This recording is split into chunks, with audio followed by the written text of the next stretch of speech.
Αγαπητοί φίλοι, γεια σας. Η πτώση του Ταυρομένιου της σημερινής κοσμοπολίτικης Ταουρμίνα της Σικελίας την 1η Αυγούστου του 902 μετά αποτελεί ένα από τα πιο δραματικά και καθοριστικά κεφάλαια των Αραβοβυζαντινών πολέμων. Δεν ήταν απλώς η άλωση μιας ακόμα βυζαντινής πόλης. Ήταν το τέλος μιας εποχής. Μετά από 75 χρόνια αδιάκοπων συγκρούσεων που είχαν ξεκινήσει το 827, η Βυζαντινή Αυτοκρατορία έχανε οριστικά τη Σικελία, ένα από τα σημαντικότερα εδάφη της στη Δυτική Μεσόγειο. Η ιστορία αυτής της άλωσης είναι γεμάτη δραματικές ανατροπές.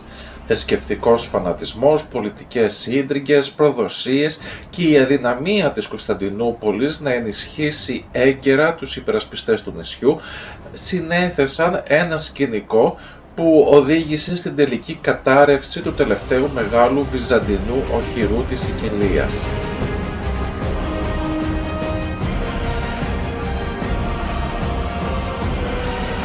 Το 535 η Σικελία εντάχθηκε στη Βυζαντινή Αυτοκρατορία όταν ο αυτοκράτορας Ιουστινιανός ο Πρώτος ξεκίνησε τη μεγάλη εκστρατεία για την ανακατάληψη της Ιταλίας. Μέχρι τότε το νησί βρισκόταν υπό την κυριαρχία των Οστρογότθων. Την επιχείρηση ανέλαβε ο σπουδαίος Βυζαντινός στρατηγός Βελισσάριος, ο οποίος αποβιβάστηκε στην κατάνη της Σικελίας με περίπου 7.500 άνδρες. Οι περισσότεροι κάτοικοι, ελληνόφωνοι και χριστιανοί, τον υποδέχθηκαν ως απελευθερωτή και σχεδόν όλες οι πόλεις παραδόθηκαν στο Βελισσάριο χωρίς αντίσταση. Μόνο το Παλέρμο πρόβαλε στεναρή άμυνα, όμως ύστερα από μια ευρηματική πολιορκία από τη θάλασσα αναγκάστηκε και αυτό να παραδοθεί. Έτσι, πριν ακόμη τελειώσει το 535, ολόκληρη η Σικελία είχε περάσει στον έλεγχο των Βυζαντινών. Η αξία του νησιού ήταν ανεκτήμητη. Ήταν ένας από τους σημαντικότερους σιτοβολώνες της αυτοκρατορίας, στρατηγική ναυτική βάση στο κέντρο της Μεσογείου και σημαντικό κέντρο του ελληνικού πολιτισμού. Γι' αυτό και τον 7ο αιώνα ο Βυζαντινός αυτοκράτορας Κόνστας ο Δεύτερος μετέφερε προσωρινά την έδρα του στις Σιρακούζες, επιδιώκοντας να τονώσει αποτελεσματικότερα την άμυνα απέναντι στη διαρκώς αυξανόμενη αραβική απειλή.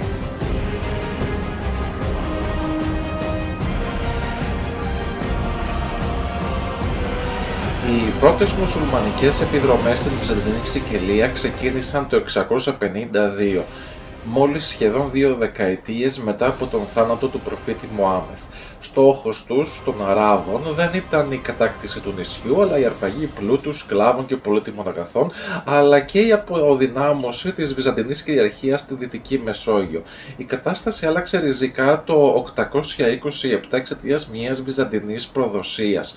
Ο Βυζαντινός ναύαρχος Ευθύμιος επαναστάτησε εναντίον του αυτοκράτορα Μιχαήλ του Δεύτερου και μετά την ήττα του κατέφυγε στην Τινησία.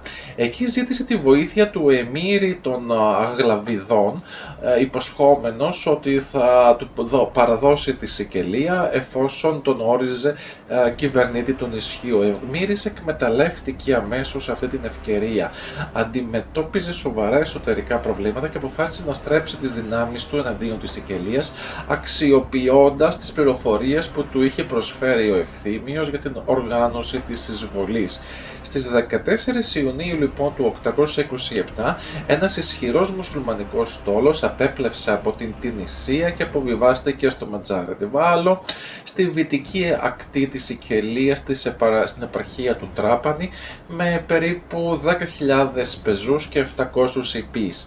Έτσι ξεκίνησε ο πόλεμος για την κατάκτηση του νησιού, μια σύγκρουση που πρόκειται να διαρκέσει περίπου 75 χρόνια.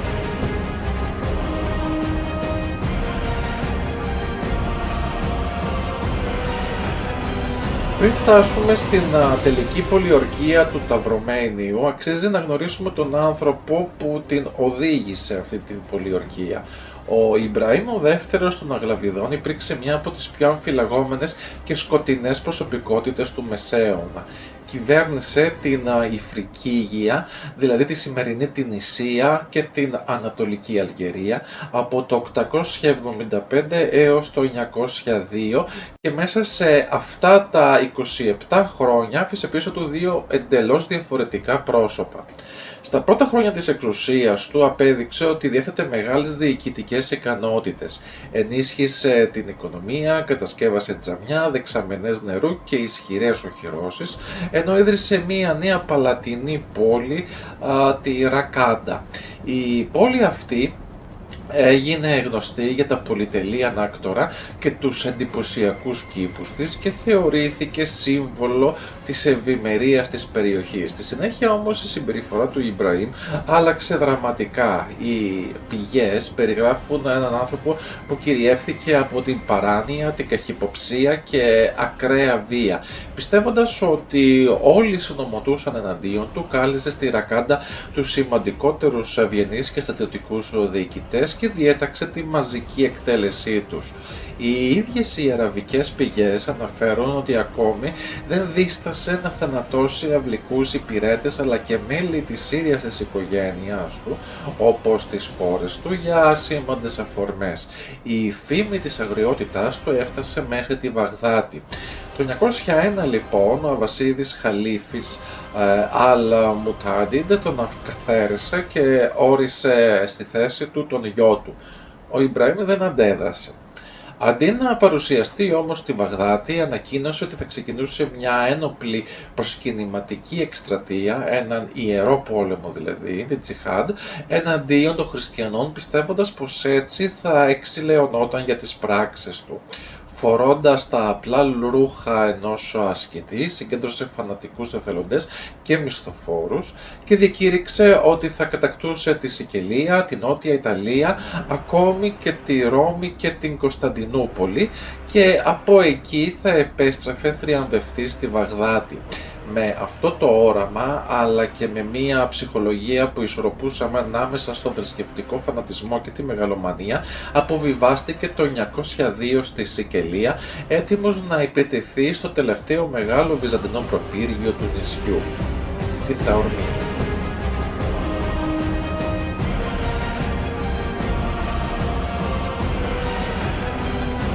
Για να κατανοήσουμε γιατί η Ταορμίνα, δηλαδή το Ταυρομένιο όπως λεγόταν τότε, αποτέλεσε τον τελευταίο μεγάλο στόχο των Αράβων στη Σικελία, πρέπει πρώτα να γνωρίσουμε την ιστορία αυτής της πόλης. Πρόκειται για μια πόλη με ζωή που ξεπερνούσε τότε τους 12 αιώνες, η οποία χάρη στη μοναδική γεωγραφική της θέση εξελίχθηκε από ελληνική αποικία σε ένα από τα ισχυρότερα βυζαντινά και χριστιανικά οχυρά της Δυτικής Μεσογείου. Η πόλη ιδρύθηκε το 358 π.Χ. από τον Ανδρόμαχο, πατέρα του γνωστού ιστορικού Τιημαίου. Μετά την καταστροφή της Νάξου, ο Ανδρόμαχος συγκέντρωσε εκεί τους επιζώντες Έλληνες και ίδρυσε ένα νέο οικισμό στις πλαγιές του Όρου Σταύρου. Από αυτό το βουνό πήρε και το όνομά της η πόλη και ονομάστηκε Ταυρομένιο. Πολύ σύντομα εξελίχθηκε σε σημαντικό εμπορικό και οικονομικό κέντρο της Μεγάλης Ελλάδας, ενώ τον 3ο αιώνα π.Χ. κατασκευάστηκε το περίφημο αρχαίο θέατρό της, το οποίο μέχρι σήμερα προσφέρει μοναδική θέα προς το ηφαίστειο της Έτνας αλλά και το Ιόνιο πέλαγος. Το 212 π.Χ. η πόλη πέρασε στην Ρωμαϊκή κυριαρχία, διατηρώντας όμως σημαντικά προνόμια και υψηλό βαθμό αυτονομίας. Αιώνες αργότερα, το 476, η Δυτική Ρωμαϊκή Αυτοκρατορία κατέρευσε. Η Σικελία πέρασε αρχικά στα χέρια των Βανδάλων της Βόρειας Αφρικής, όμως λίγο αργότερα ο Δόακρος, ο πρώτος μη Ρωμαίος βασιλιάς της Ιταλίας, απέκτησε τον έλεγχο του μεγαλύτερου μέρους του νησιού. Την ίδια περίοδο, οι Οστρογότθοι, ένα γερμανικό φύλλο που είχε κατασταθεί στα Βαλκάνια, δημιουργούσαν συνεχώς προβλήματα στη Βυζαντινή Αυτοκρατορία. Ο αυτοκράτορας του Βυζαντίου Ζήνων εκμεταλλεύτηκε την ευκαιρία και έστειλε τους Οστρογότθους με επικεφαλή στον Θεοδόρυχο στην Σικελία για να διώξει τον Οδόακρο. Η εκστρατεία πέτυχε, όμως ο Θεοδόρυχος δεν κυβέρνησε για λογαριασμό του Βυζαντίου. Ίδρυσε το δικό του ανεξάρτητο βασίλειο. Μετά τον θάνατό του, η δολοφονία της κόρης του, της Αμαλασούνθας, έδωσε στον Βυζαντινό αυτοκράτορα Ιουστινιάνο τον πρώτο την αφορμή να ξεκινήσει την εκστρατεία του Βελισσάριου για την ανακατάληψη της Σικελίας. Μετά την νίκη των Βυζαντινών, το Ταυρομένδιο ενσωματώθηκε στην Βυζαντινή Αυτοκρατορία και απέκτησε ακόμη μεγαλύτερη σημασία. Η φυσικά οχυρή θέση του ενισχύθηκε με ισχυρά τείχη και η πόλη μετατράπηκε σε διοικητικό και στρατιωτικό κέντρο του βυζαντινού θέματος, της επαρχίας δηλαδή της Σικελίας. Η περιοχή παρέμεινε ελληνόφωνη, βαθιά χριστιανική και πιστή στην Κωνσταντινούπολη. Όταν οι Άραβες εισέβαλαν στην Σικελία το 827, το Ταυρωμένο αναδείχθηκε στο σημαντικότερο βυζαντινό προμαχώνα του νησιού. Καθώς το Παλέρμο, η Μεσίνη και τελικά οι Σιρακούζες έπεφταν η μία μετά την άλλη στα χέρια των μουσουλμάνων, η πόλη μετατράπηκε ουσιαστικά στην πρωτεύουσα των απομεινάντων βυζαντινών εδαφών. Για σχεδόν ένα τέταρτο του αιώνα, το Ταυρωμένιο παρέμεινε μια χριστιανική νησίδα μέσα σε μια σχεδόν ολοκληρωτικά μουσουλμανική Σικελία. Η φυσική της οχύρωση, ο νεφοδιασμός από τον Βυζαντινό στόλο και η αποφασιστικότητα των κατοίκων της επέτρεψαν να αντισταθεί για δεκαετίες. Όταν όμως το 902 επαναστάτες από τη Μεσίνη κατέφυγαν πίσω από τα τείχη της, ο Ιμπραήμ ο δεύτερος αποφάσισε ότι είχε έρθει η ώρα να καταστρέψει και το τελευταίο σύμβολο της βυζαντινής παρουσίας στη Σικελία.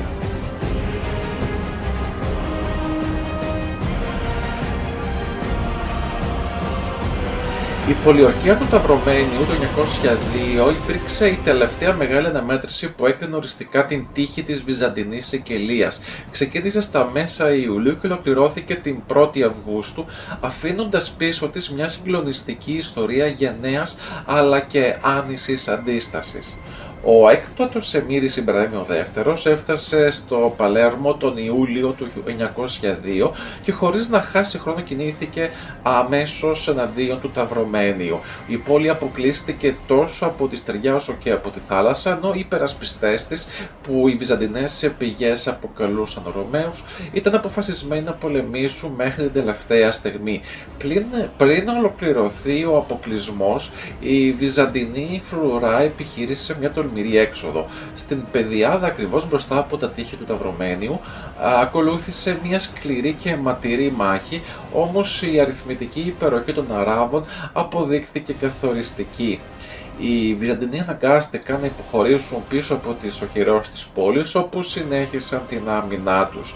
Η Κωνσταντινούπολη επιχείρησε να αντιδράσει, αλλά η βοήθεια έφτασε πολύ αργά.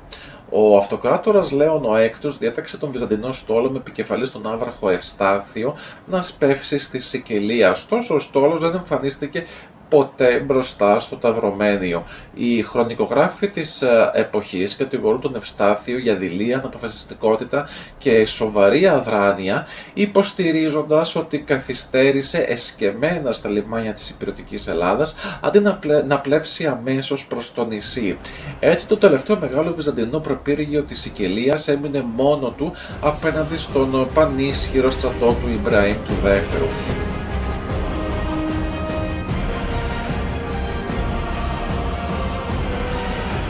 Η άλωση του Ταυρωμένιου υπήρξε ένα από τα πιο αιματηρά επεισόδια της μεσονικής ιστορίας της Μεσογείου. Δεν επρόκειτο απλώς για μια κατάληψη μιας πόλης, αλλά για την ολοκληρωτική εξόντωση του τελευταίου μεγάλου βυζαντινού προπυργείου στη Σικελία. Ο Ιμπραήμ ο δεύτερος ήταν αποφασισμένος όχι μόνο να νικήσει, αλλά και να εξαφανίσει κάθε ίχνος της βυζαντινής παρουσίας στο νησί. Το Ταυρωμένιο θεωρούνταν σχεδόν απόρθητο. Χτισμένο πάνω σε απόκρημνους βράχους, προστάτευε αποτελεσματικά τις κύριες πύλες του και έκανε κάθε μετοπική επίθεση εξαιρετικά δύσκολη. Αντιλαμβανόμενος ότι μια μακρά πολιορκία θα κόστιζε χρόνο και άνδρες και χρήμα, ο Ιμπραήμ επέλεξε μια παράτολμη στρατηγική. Διέταξε μια ομάδα του από τους πιο έμπιστους και πιο φανατικούς πολεμιστές του να σκαρφαλώσουν νύκτα στους σχεδόν κάθετους γκρεμούς της πίσω πλευράς της πόλης, εκεί όπου οι υπερασπιστές πίστευαν ότι κανείς δεν μπορούσε να ανέβει. Το σχέδιο του Ιμπραήμ όμως πέτυχε. Οι αναρχητές έφτασαν απαρατήρητοι στην κορυφή, εξουδετέρωσαν τους λιγοστούς φρουρούς και άρχισαν να φωνάζουν πολεμικές ιαχές από το εσωτερικό των τυχών. Οι αμυνόμενοι πίστεψαν ότι η πόλη είχε πέσει. Μέσα στον πανικό, οι εισβολείς κατάφεραν και άνοιξαν τις πύλες και ο κύριος όγκος του μουσουλμανικού στρατού εισήλθε στους δρόμους του Ταυρωμένιου. Παρά τον ευνηδιασμό, οι υπερασπιστές της πόλης δεν παραδόθηκαν. Ακόμη και οι Άραβες χρονικογράφοι αναφέρουν ότι οι Βυζαντινοί και οι κάτοικοι πολέμησαν με απίστευτο θάρρος, σώμα με σώμα, μέσα στα στενά δρομάκια της πόλης. Η αριθμητική υπεροχή όμως των Αράβων ήταν συντριπτική. Ακολούθησε μια γενικευμένη σφαγή. Χιλιάδες κάτοικοι σκοτώθηκαν, ενώ όσοι προσπάθησαν να διαφύγουν ή να κρυφτούν εντοπίστηκαν και εκτελέστηκαν. Σύμφωνα με τις μεσαιωνικές πηγές, ο επίσκοπος Προκόπιος βασανίστηκε και θανατώθηκε με ιδιαίτερη αγριότητα. Για την ακρίβεια του ξερίζωσαν την καρδιά, ενώ την ίδια μοίρα είχαν και οι άρχοντες της πόλης. Οι γυναίκες και τα παιδιά που επέζησαν οδηγήθηκαν δεμένα στα σκλαβοπάζαρα της Βόρειας Αφρικής. Η εκδίκηση του Ιμπραήμ δεν σταμάτησε εκεί. Η πόλη παραδόθηκε στις φλόγες, στα σπίτια, εκκλησίες και πολλά δημόσια κτίρια καταστράφηκαν, ενώ τα ισχυρά τείχη καταστράφηκαν σκόπιμα, ώστε το Ταυρωμένιο να μην αποτελέσει ποτέ ξανά βυζαντινό οχυρό. Έτσι έκλεισε οριστικά ένα κεφάλαιο που είχε διαρκέσει περισσότερο από 12 αιώνες και μαζί του τερματίστηκε η βυζαντινή παρουσία στη Σικελία.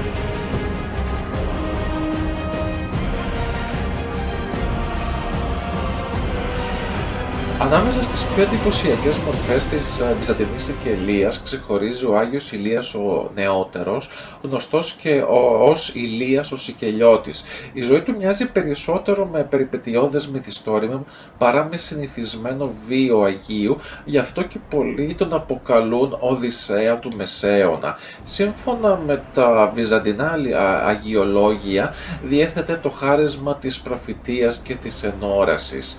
Γεννήθηκε το 823 στην Ένα της Σικελίας με το όνομα Ιωάννης Ραχίτης και έζησε από κοντά την αραβική κατάκτηση του νησιού. 2 φορές εχμαλωτίστηκε από τους Άραβες και πουλήθηκε ως σκλάβος στη Βόρεια Αφρική, όμως και τις 2 φορές κατάφερε να κερδίσει την ελευθερία του. Στη συνέχεια ταξίδεψε στους Άγιους Τόπους, όπου έγινε μοναχός στο Ρωσινά και πήρε το όνομα Ηλίας. Ακολούθησαν χρόνια περιπλάνησης στην Αλεξάνδρεια, την Αντιόχεια και την Περσία, μέχρι που εγκαταστάθηκε στην Καλαβρία, όπου ίδρυσε μοναστήρι και απέκτησε μεγάλη φήμη ως ασκητής, θεραπευτής και πνευματικός καθοδηγητής.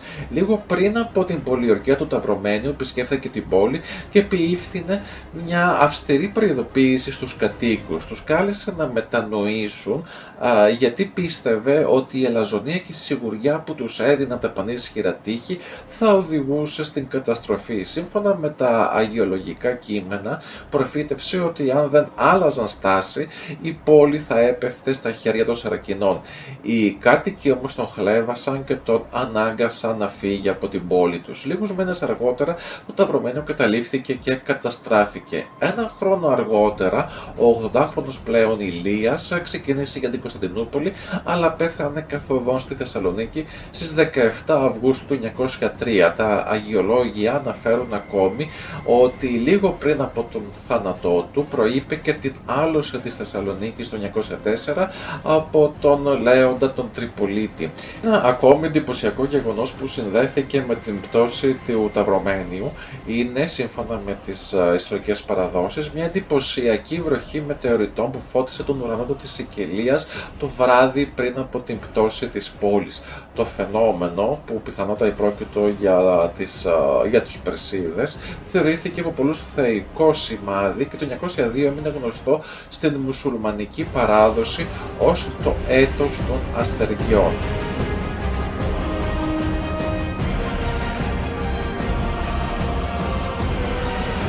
Παρότι ο Ιμπραήμ ο δεύτερος κατέστρεψε ολοκληρωτικά την Ταορμήνα το 902, η στρατηγική σημασία της δεν επέτρεψε να μείνει για πολύ καιρό ερειπωμένη. Λίγα χρόνια αργότερα, οι Βυζαντινοί εκμεταλλεύτηκαν τις εμφύλιες συγκρούσεις των Αράβων και ανακατέλαβαν την πόλη, ανοικοδόμησαν τα τείχη και τη μετέτρεψαν ξανά σε χριστιανικό όχυρο. Η επιτυχία αυτή όμως δεν κράτησε πολύ. Οι Φατιμίδες, η νέα μουσουλμανική δυναστεία της Τινησίας, εξαπέλυσαν νέα εκστρατεία και ύστερα από πολιορκία 30 εβδομάδων κατέλαβαν την Ταορμήνα τα Χριστούγεννα του 962.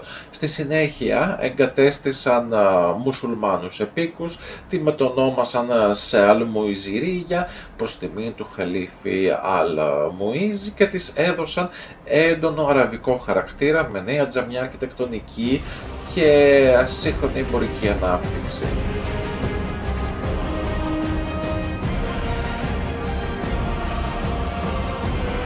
Μετά την πτώση και του τελευταίου βυζαντινού οχυρού της Σικελίας, αυτού της Ρωμέτα, το 965, ολοκληρώθηκε η αραβική κατάκτηση της Σικελίας. Στη συνέχεια, υπό τη δυναστεία των Καλβιδών, το νησί απέκτησε αυτονομία και γνώρισε μια μεγάλη περίοδο ακμής. Το Παλέρμο εξελίχθηκε σε μία από τις σημαντικότερες πόλεις της Μεσογείου, γεμάτη παλάτια, κήπους, αγορές και πνευματικά κέντρα. Οι Άραβες άλλαξαν ριζικά και την οικονομία του νησιού. Εισήγαγαν εξελιγμένα αρδευτικά συστήματα και νέες καλλιέργειες όπως σπυριδοειδών, κυρίως λεμόνια και πορτοκάλια, καλλιέργεια ζαχαροκάλαμβου, βαμβακιού και σαφράν, ενώ παράλληλα άνθησαν η ιατρική, τα μαθηματικά και η λογοτεχνία. Οι ελληνόφωνοι χριστιανοί παρέμειναν στις πατρογονικές τους εστίες ως προστατευόμενοι υπήκοοι. Κατέβαλαν ειδικό φόρο, αλλά διατήρησαν τη θρησκεία, τη γλώσσα και τις παραδόσεις τους. Η αραβική κυριαρχία άρχισε να καταρρέει τον 11ο αιώνα, όταν το Εμιράτο διασπάστηκε από εμφύλιες συγκρούσεις. Την ευκαιρία εκμεταλλεύτηκαν οι Νορμανδοί, απόγονοι των Βίκινγκς, που είχαν εγκατασταθεί στη Γαλλία. Υπό τον Ροβέρτο Γισκάρδο και τον Ρογύρο τον Πρώτο κατέλαβαν σταδιακά το νησί. Το 1079 ο Ρογύρος πολιόρκησε την Ταορμήνα, απέκλεισε κάθε ανεφοδιασμό και την ανάγκασε να παραδοθεί. Με τη νίκη τους οι Νορμανδοί ίδρυσαν ένα από τα ισχυρότερα βασίλεια της Μεσαιωνικής Ευρώπης, δημιουργώντας ένα μοναδικό πολιτισμό όπου συνυπήρχαν λατινικές, ελληνικές και αραβικές παραδόσεις.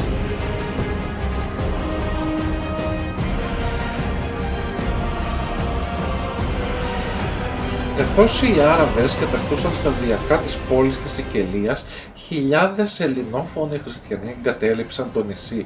Ανάμεσα τους βρίσκονταν και πολλοί μοναχοί οι οποίοι πέρασαν το στενό της Μεσίνης και κατέφυγαν στην Καλαβρία, μια περιοχή που παρέμενε υπό τη Βυζαντινή κυριαρχία. Για όσους αναζητούσαν την ησυχία και την ασκητική ζωή, η περιοχή ήταν ιδανική. Τα πυκνά δάση της Σύλλα, οι απόκρημες παγιές του Ασπρομόντε και οι χαράδρες του Πολύνου προσέφεραν φυσικά καταφύγια όπου μπορούσαν να ζουν απομονωμένοι μακριά από τις επιδρομές και τις αναταραχές της εποχής. Έτσι, τον 9ο και τον 10ο αιώνα η Καλαβρία μετατράπηκε σε μια πραγματικά νέα Θηβαΐδα, θυμίζοντας τη φημισμένη Αιγυπτιακή έρημο όπου γεννήθηκε ο πρώτος χριστιανικός μοναχισμός. Στην περιοχή του Μερκούριον, στα σύνορα της Καλαβρίας με τη Λουκανία, αναπτύχθηκε μια μεγάλη κοινότητα βασιλιανών μοναχών, των καλόγερων δηλαδή, που ακολουθούσαν τον μοναστικό κανόνα του Μεγάλου Βασιλείου.